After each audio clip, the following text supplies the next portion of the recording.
It's spring break, and for a lot of people that means one thing, road trip, and for others perhaps it's a cruise to a sunnier destination. But if you're someone that often deals with that queasy, uncomfortable feeling during a car ride or on a boat trip, don't worry, you're not alone. Today we're going to talk about motion sickness, what it is, and more importantly, how to prevent it. But first, hola, bonjour, ciao, konnichiwa, jumbo, ni hao, namaste, guten tag, annyeonghaseyo, assalamu alaikum, shalom. Welcome. I'm Dr. Michelle Scullock with MyStethoscopeTravels, and on this channel, I help people prepare for international travel by reviewing the latest medical recommendations for traveling to destinations around the world. We talk about what to do before you go, we share tips on staying healthy while you travel, and if the unforeseen should occur, I discuss where to seek medical care abroad so that you can boldly explore all the corners of the world feeling more confident, less stressed, and have more fun. So if this sounds good to you, then like this video, subscribe to my channel, tell your travel companions, and if you think this information would be helpful to others, like it, share it, and hit the notification bell so that you'll be notified when I upload the next video. And remember, though I am a real doctor and board certified in internal medicine in the United States, I am not your doctor. So please discuss any medical concerns you have with your primary physician who knows your medical history best. Motion sickness is a very common condition that occurs when there's a disagreement between what our bodies feel and what our eyes are seeing.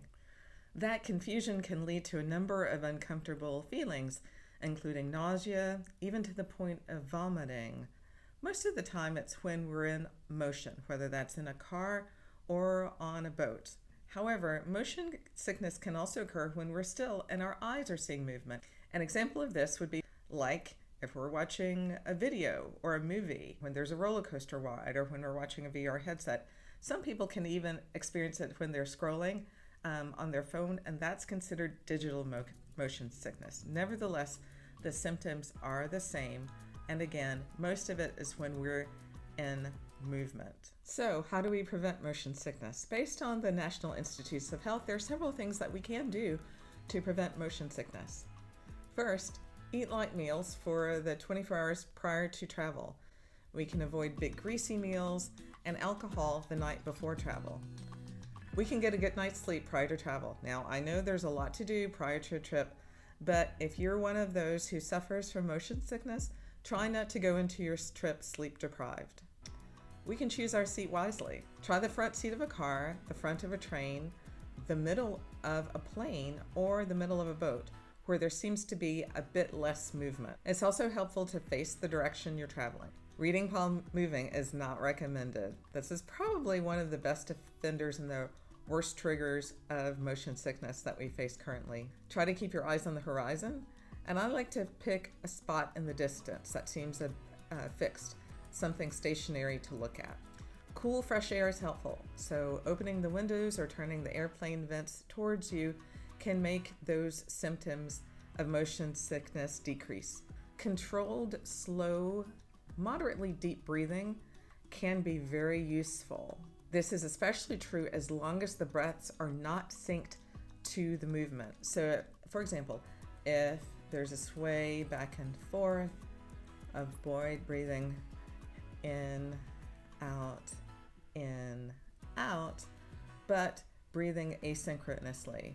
So if there's movement like this, then a slower, deep breath like in, out, in, not synchronized to the pattern of the movement.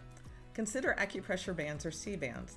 These are elastic bands that you wear on your wrist, and they contain a disc that sits about 2 inches from the bottom of your wrist in between the tendons, and you can feel them. So let's see if I can find mine here. There it goes. Okay, so about right here. And you place those on that pressure point, and that has been shown to be very helpful with regard to nausea that some people experience while in motion. Lastly, there are both over-the-counter and prescription medications that can be used for those who are particularly susceptible to motion sickness, especially if the other methods for prevention have not been sufficient, do discuss these medications with your physician or travel medicine specialist, as they do have some side effects and are not for everybody. So these are a few tips for preventing motion sickness. Thanks for watching. I'd appreciate it if you'd like and subscribe.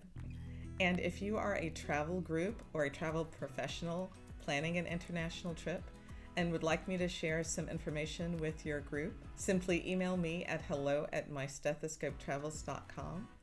And lastly, go to MyStethoscopeTravels.com if you'd like additional information. My blog includes some personal experiences, and you can download my free international packing list there as well. I'll leave a link in the description. So until next time, fellow travelers, safe travels. Bye-bye.